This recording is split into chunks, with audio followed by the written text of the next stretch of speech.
straight but has support beams, a tube to feed in oxygen, light fittings, and the dirt was wheeled out on trolleys. It must have been a mammoth operation. Inside this tunnel you get an idea really of how cramped and difficult it must have been to move through, and really how long it would have taken for hundreds of people to crawl hundreds of feet out.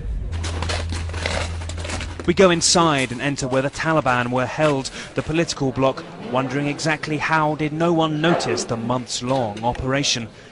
We're told not to film any of the Americans, Afghans or prisoners. The corridors once full of insurgents, the cells all empty.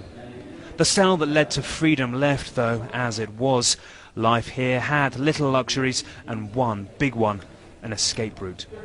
Well, the concrete on the floor of the cell is 2 or 3 inches thick, and it would have been literally impossible for somebody digging upwards to have broken through it. So investigators believe that people inside the cell must have finished off the tunnel. Nobody wants to talk. Nobody here was on shift that night, they say. Was he here that night? If the general comes, he replies, he'll punish me for letting you in here for a long time. Well, we're not quite sure why, but in the last 5 minutes, both the Americans and the Afghans have told us to leave. So we're going to do that.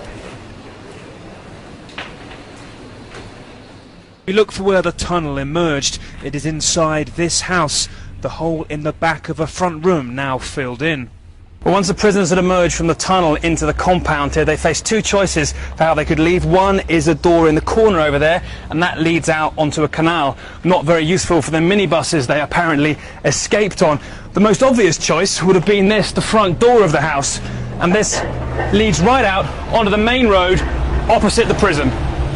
Yes, the house is less than 100 feet from the prison's main gate, but still, the Taliban had to be stealthy.